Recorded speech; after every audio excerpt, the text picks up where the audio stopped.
This is my studio. So just showing you. It's just like another studio, but of course, I enjoy here. Mostly I do paperworks. And this is something which I am doing. I have some inkjet print for the base, and I've done some collages on this, and now I'm painting. So it's like a mostly mixed media for me. So they are like collage and acrylics.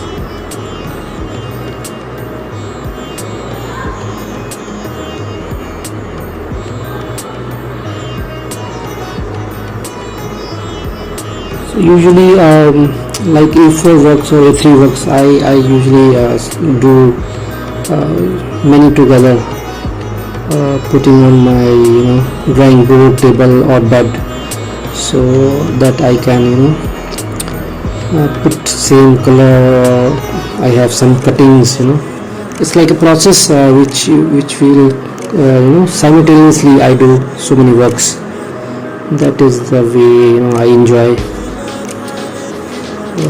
Mostly the subject, you can say that is like a urban abstract, and it's very difficult for me also to translate what I make, because I allow myself to use things which whatever comes to my mind, consciously, subconsciously. I just enjoy doing these things which inspire me, whether in my personal life or in my social life. So these are like my colors and drawing boards, and this is another painting. I have done also collage on this. I usually don't do many big size work, but of course sometimes like this is my place where I live, my home. So these are some of my favorite paintings on my walls. So I have used some cloth there and some collage again on canvas.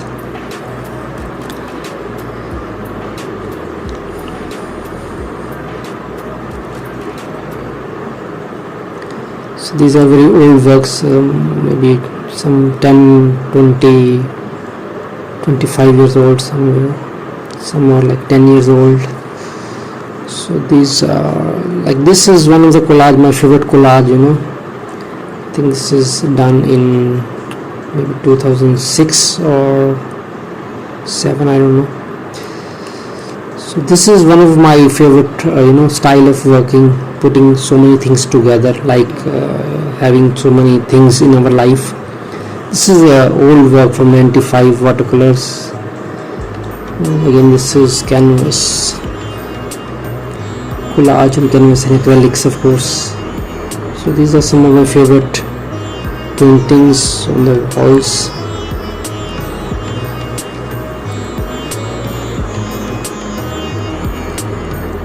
So now I will be showing you some my recent, I do like medicine box, cardboard boxes. I just open them and just paint them on collage, put some comic stuff.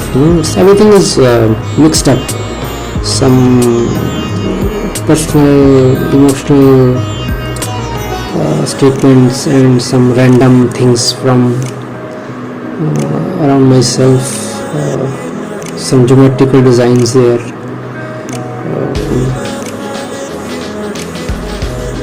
This is again some of my recent collages. So it's like medical things also there, diagrams, and some other dictionary and other stuff.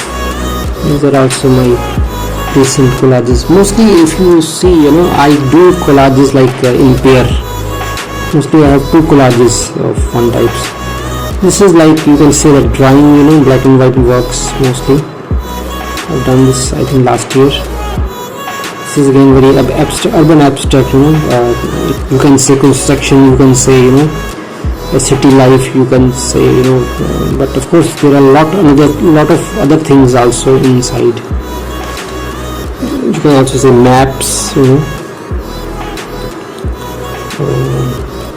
Of course, construction is one of the things which I am really inspired because whenever I see construction of metro or flyover, these. So I was mentioning this is like, you can say plate for my inkjet prints. So I prepare, I using different tapes and drawings together, and some butter paper inside and some stickers, and then after putting them this, then I take in inkjet prints, and on those inkjet prints, like these are the prints, then I do collage and some painting stuff. So this is like the first stage of inkjet print. So I really I'm enjoying this process these days. So this is again those prints. These are some of my old works in the studio, canvas board, quite old works. So I just wanted to show some glimpse, what kind of work I have done. So this is like, these topics always, haunt me, about the borders and migrants and the countries and the issues. This is again like some buildings and some urban escapes. So I have a lot of boxes, lot of cuttings, old photographs or tickets or letters. I just collect them. I don't know how many boxes I have. So these kind of cuttings.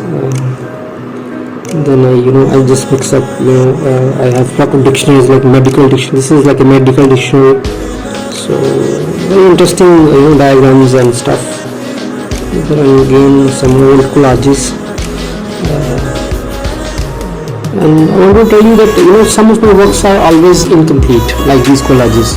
So after a year or some more years, I go back to them, then complete, if I get inspired.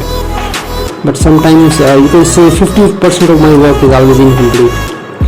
So I think time is interesting thing. These are some tools I use, like stamps, different kind of stamps I have bought. So you see I use lot of text in my collages and paintings. So these are really helpful. So this is again the random material we all have, acrylic colors, a lot of other stuff which I may use. So these are two canvases which I am doing these days. Again very urban, abstract, things around building blocks, whatever you can say. Thank you.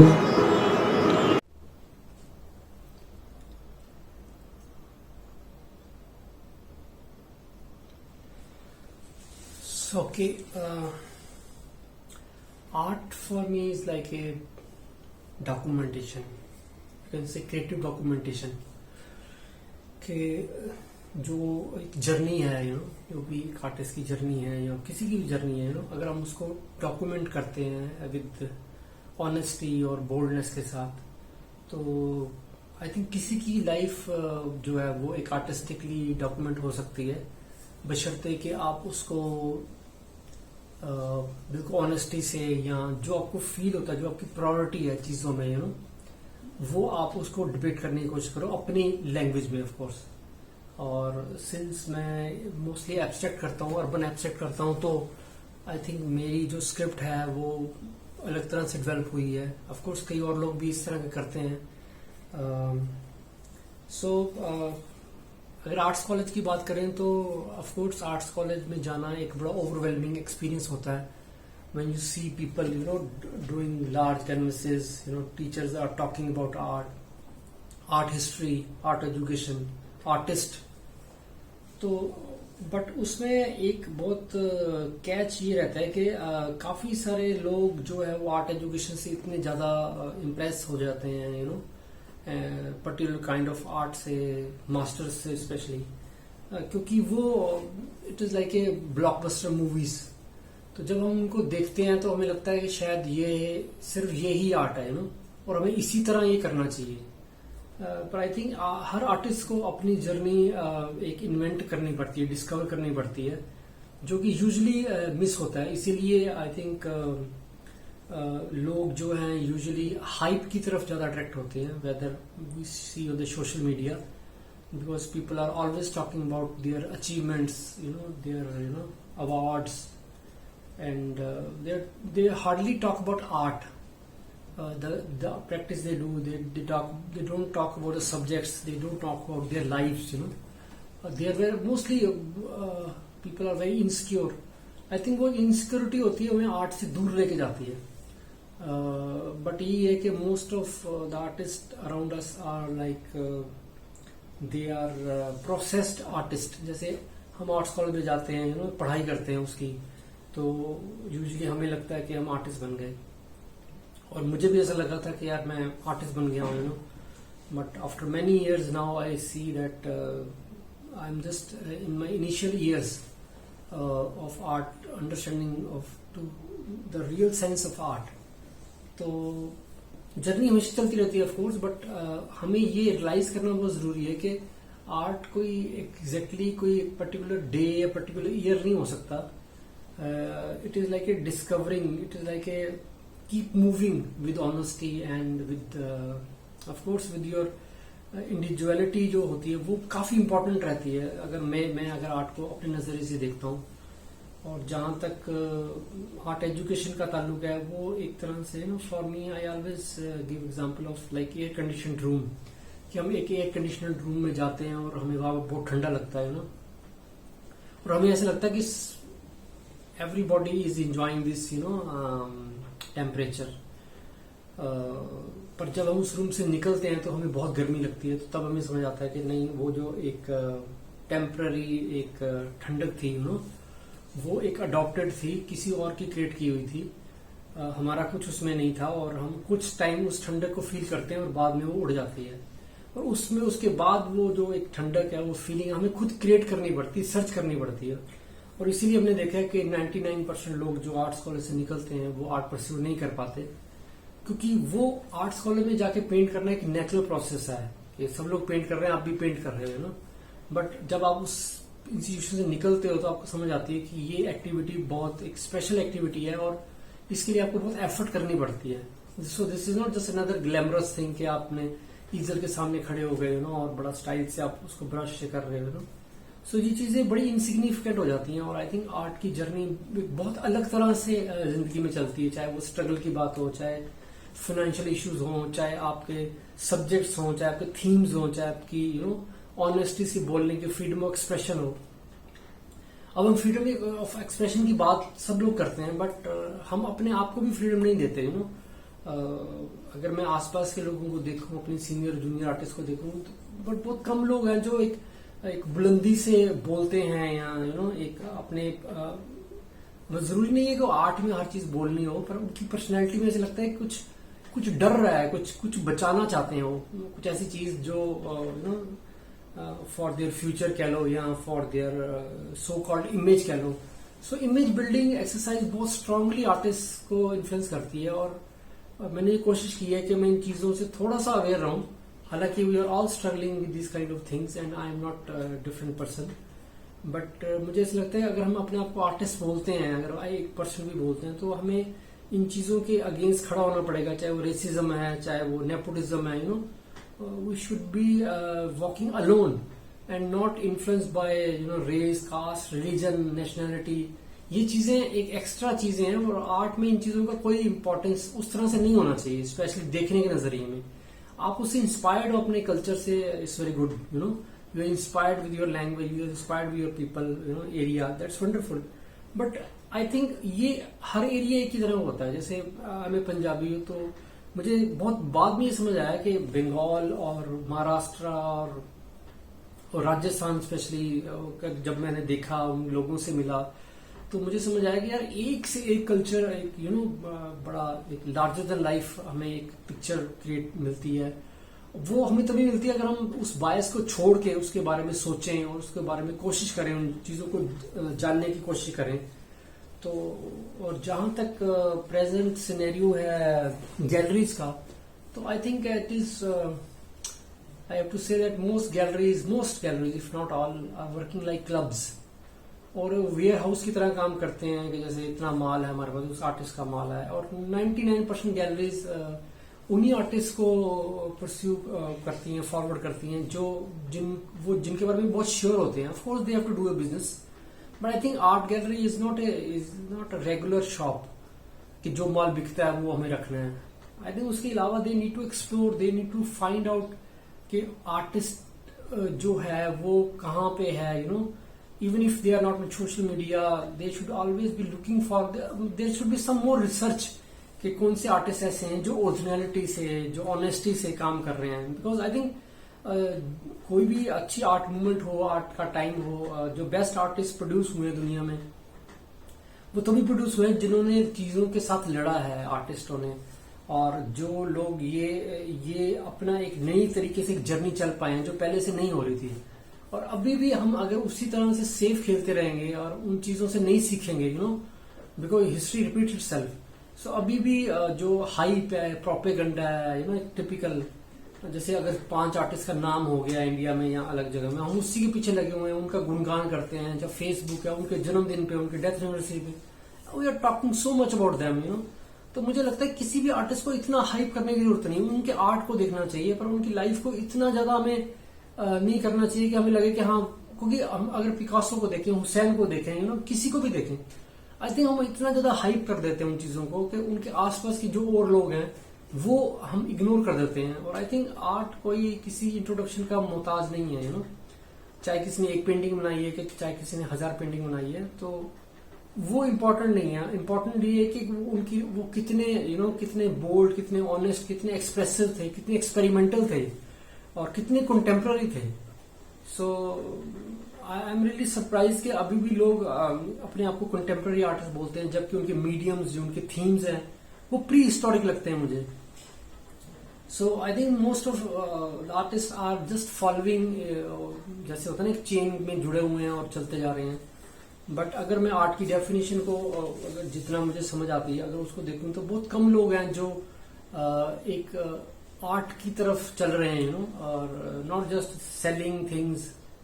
Having said that, I understand that to live you need money, you need resources, but I think art को इतना what I से कि इतना responsible नहीं ठहराना चाहिए कि वो आपको सर्वाइव करवाए, उससे पैसे मिले, उससे आपकी अखबार में फोटो आए। क्योंकि आर्ट एक बहुत एक सेंसिटिव चीज है और sometimes the ideas are so sensitive कि दुनिया उससे रिलेट नहीं कर पाती। पर सिर्फ इसलिए कि उसको कोई रिस्पॉन्स नहीं मिल रहा आप उसको छोड़ दोगे, ये सही नहीं, क्योंकि वो आपकी एक डीएनए है, आपका एक इनर एक जर्नी है, और आप उसको अगर बदलते रहोगे बार बार फैशन की तरह, यू नो, तो मुझे ऐसा लगता है कि वो फिर आर्ट नहीं, वो फिर एक जस्ट एक कमर्शियल जॉब है जो हम कर रहे हैं, और इसको आइडेंटिफाई करना बहुत जरूरी है। और आई थिंक जहां तक पेंडेमिक का ताल्लुक है, इस पेंडेमिक में सब चीजें बदली हैं, यू नो, जैसे टेक्नोलॉजी इज टेकिंग ओवर। तो I think it's high time people should realise that if we can communicate through a laptop और phone, you know, then we should also think about making some art on those machines, you know, क्योंकि अगर वही communication mode है, क्योंकि पहले communication mode एक real था, you know, people use to have stones, people use to have those wood, तो उसके स्कल्पचर बनते थे या ऐसी चीजें बनती थी जो हम यूज करते थे। बट अभी हम अगर एक मोबाइल यूज कर रहे हैं या एक लैपटॉप यूज कर रहे हैं या टेक्स्ट बेस्ड हमारी एक कम्युनिकेशन बन रही है बड़ी स्ट्रांग, और अगर वो टेक्स्ट किसी भी लेवल पे हमारे आर्ट का हिस्सा नहीं है, तो मुझे ऐसा लगता है कि बड़ा स्ट्रेंज है, क्योंकि जो टेक्स्ट है वो एक विजुअल से अलग लैंग्वेज भी है। जैसे अगर मैं एटीएम अपनी पेंटिंग में लिखता हूँ एटीएम, तो यू नो, एटीएम बनाने से ज्यादा अच्छा है उस एटीएम में एक टेक्स्ट लिखूंगा and the whole picture is clear conveyed.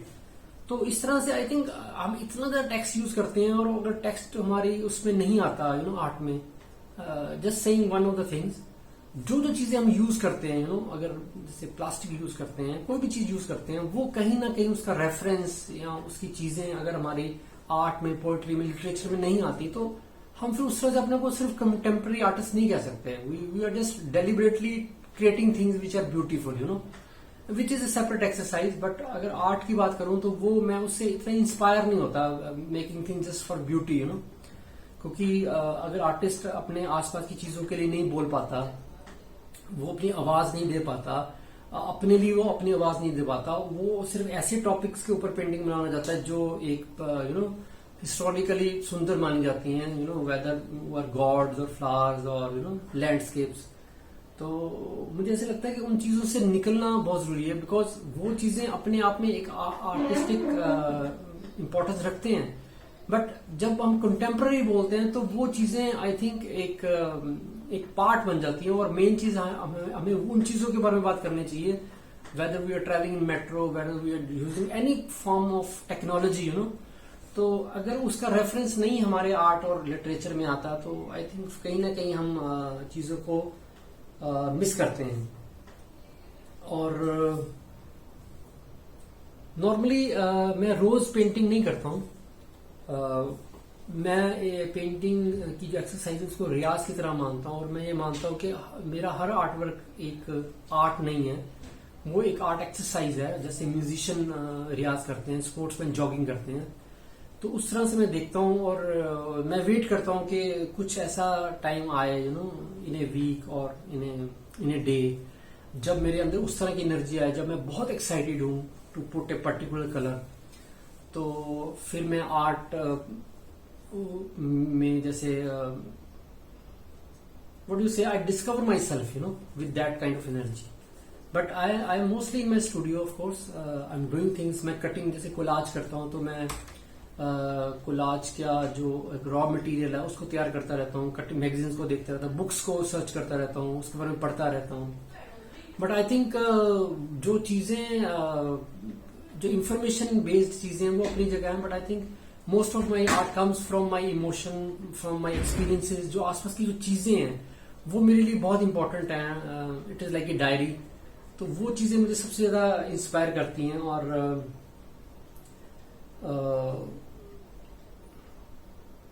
I think that's all I can speak for hours, but I think ये बहुत मेन एक चीज है। जहां तक अगर मैं मटेरियल की बात करूं तो एक्रेलिक कलर्स मैं यूज करता हूँ मोस्टली कैनवस पे या पेपर पे, वाटर कलर यूज करता हूँ, crayons, pencil colours, everything any kind of material I prefer in my collage specially.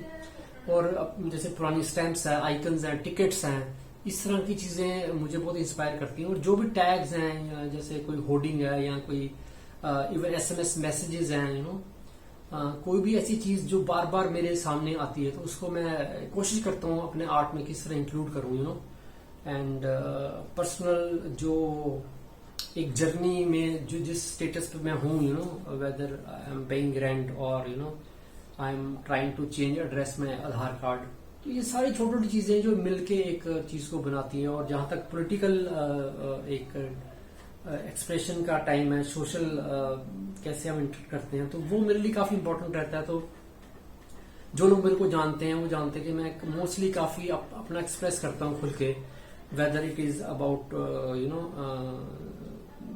जो इनएबिलिटी है गवर्नमेंट की कुछ चीजें करने में। कोई भी गवर्नमेंट ऑफ कोर्स परफेक्ट नहीं होती, people are trying, criticism is very easy, but I think as a public हमें बोलना जरूर चाहिए कि हमें क्या इश्यूज हैं, तभी गवर्नमेंट को वो रिस्पांस हमें मिलेगा। अगर हम चुप रहेंगे या हम डरते रहेंगे तो चीजें उस तरह से नहीं बदल पाएंगी, क्योंकि अगर आर्टिस्ट ही नहीं बोलेगा, whether in form of poem और इन ए मैसेज और इन ए कमेंट और इन पेंटिंग, तो आई थिंक फिर कौन बोलेगा। सो मैं उन लोगों से बहुत इंस्पायर होता हूँ जो लोग इस तरह से बोलते हैं, ऐसी चीजों पे काम करते हैं, और मैं कई बार गिल्टी महसूस भी करता हूँ कि मेरी पेंटिंग मोस्टली एब्स्ट्रैक्ट होती हैं, और उसमें जो कई बार हिडन मैसेज होता है वो यूजुअली उसको नहीं उस तरह से लिया जाता है। और मैं एक्चुअली मेरी जो आर्टवर्क है उस पर बहुत ज्यादा सोशली मैंने काम भी नहीं किया है, एडमिट। और धीरे धीरे मुझे ऐसा लगता है कि I am travelling through that journey के, जहाँ पे मुझे ये चीजें जो अदरवाइज मैं बहुत कम्युनिकेट करता हूँ अपनी सोशल लाइफ में, धीरे धीरे आई थिंक आर्ट में भी वो कहीं कहीं रिफ्लेक्ट होना चाहिए। So I think this is all what I can say about myself. Thank you very much, take care.